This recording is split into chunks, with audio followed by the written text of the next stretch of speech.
COVID-19 is an infectious disease caused by severe acute respiratory syndrome coronavirus 2. When a person is infected, the most common symptoms include fever, cough, and shortness of breath. To start a test, the samples can be collected by a nasopharyngeal swab or an oropharyngeal swab.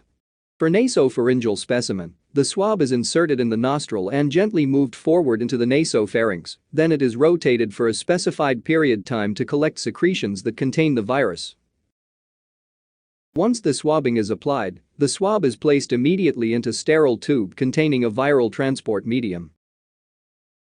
The standard method of coronavirus testing is polymerase chain reaction (PCR), which is a method that used widely in molecular biology to make millions to billions of copies of a specific DNA fragment rapidly. Coronaviruses contain an extraordinarily long single-stranded RNA genome. To detect these viruses with PCR, RNA molecules must be converted into their complementary DNA sequences by reverse transcriptase. Then the newly synthesized DNA can be amplified by standard PCR procedures. This approach is universally known as RT-PCR. To perform this method, basically viral RNA should be extracted. Several RNA purification kits are available for convenient, fast and effective isolation. To extract the viral RNA by using commercial kit, the sample is first added into a microcentrifuge tube. Then it is mixed with a lysis buffer. This buffer is highly denaturing and usually consists of phenol and guanidine isothiocyanate. Also, RNase inhibitors are usually present in the lysis buffer to ensure isolation of intact viral RNA.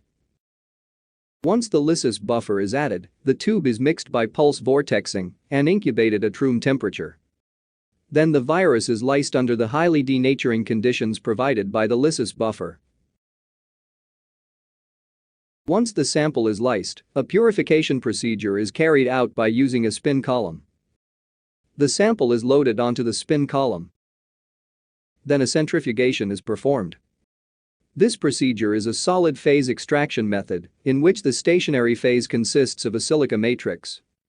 Under optimal salt and pH conditions, RNA molecules are bind to the silica gel membrane, and at the same time, protein and other contaminants are not retained. After centrifugation, the spin column is placed into a clean collection tube and the filtrate is discarded. Then a wash buffer is added. The column is put in a centrifuge again, forcing the wash buffer through the membrane. This removes any remaining impurities from the membrane, leaving only the RNA bound to the silica gel. Once the sample is washed, the column is placed in a clean microcentrifuge tube and an elution buffer is added. Then, a centrifugation is carried out, forcing the elution buffer through the membrane. The elution buffer removes the viral RNA from the spin column. And a purified RNA, which is free of protein, inhibitors, and other contaminants is obtained. After the extraction of the viral RNA, the next step is the preparation of the reaction mixture for PCR amplification. In this step, a master mix is used, which is a pre-mixed concentrated solution that consists of buffer, reverse transcriptase enzyme, nucleotides, forward primer, reverse primer, Tachman probe, and DNA polymerase. Finally, to complete this reaction mixture, the RNA template is added.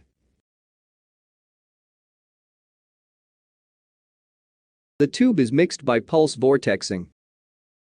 Then the reaction mixture is loaded into a PCR plate, which generally contains 96 wells, allowing the analysis of several samples at the same time. Next, the plate is placed in a PCR machine, which is essentially a thermal cycler. Real-time RT-PCR is used for the detection of the new coronavirus 2019 by the amplification of target sequences in the RDRP gene, the E gene and the N gene. The choice of the target gene depends on the primers and the probe sequences. The first step in RT-PCR is reverse transcription. The first strand complementary DNA synthesis is primed with the PCR reverse primer, which hybridizes to a complementary part of the virus RNA genome. Reverse transcriptase then adds DNA nucleotides onto the 3' end of the primer, synthesizing DNA complementary of the viral RNA. The temperature and duration of this step depend on the primer, the target RNA and the reverse transcriptase used. Next, an initial denaturation step is applied, causing denaturation of the RNA-DNA hybrids. This step is required for the activation of DNA polymerase and simultaneously the inactivation of reverse transcriptase. PCR consists of a series of thermal cycles, with each cycle consisting of denaturation, annealing, and extension steps. Denaturation step consists of heating the reaction chamber to 95 degrees Celsius. And it is used for denaturation of the double-stranded DNA template. In the next step, the reaction temperature is lowered to 58 degrees Celsius, allowing annealing of the forward primer to its complementary part of the single-stranded DNA template. The annealing temperature relies directly on length and composition of the primers. In the extension step, the DNA polymerase synthesizes a new DNA strand complementary to the DNA template strand by adding free nucleotides from the reaction mixture that are complementary to the template in the 5' to 3' direction. The temperature at this step depends on the DNA polymerase used. After the first cycle, the double-stranded DNA target is obtained. Then, the denaturation of this double-stranded DNA is performed, yielding 2 single-stranded DNA molecules. In the next step, the reaction temperature is lowered, allowing annealing of the primers to each of the single-stranded DNA templates and annealing of the Tachman probe to its complementary part of the target DNA. Tachman probe consists of a fluorophore covalently attached to the 5' end of the oligonucleotide probe. The fluorescence is emitted by the fluorophore when it is excited by the cycler's light source. Also, this probe consists of a quencher at the 3' end. The close proximity of the reporter to the quencher prevents detection of its fluorescence. In the extension step, DNA polymerase synthesizes new strands. When the polymerase reaches a Tachman probe, its endogenous 5' nuclease activity cleaves the probe, separating the dye from the quencher. With each cycle of PCR, more dye molecules are released, resulting in an increase in fluorescence intensity proportional to the amount of amplicon synthesized. This method allows the estimation of the amount of a given sequence present in a sample. The number of double-stranded DNA pieces is doubled in each cycle, therefore, PCR can be used to analyze extremely small amounts of sample.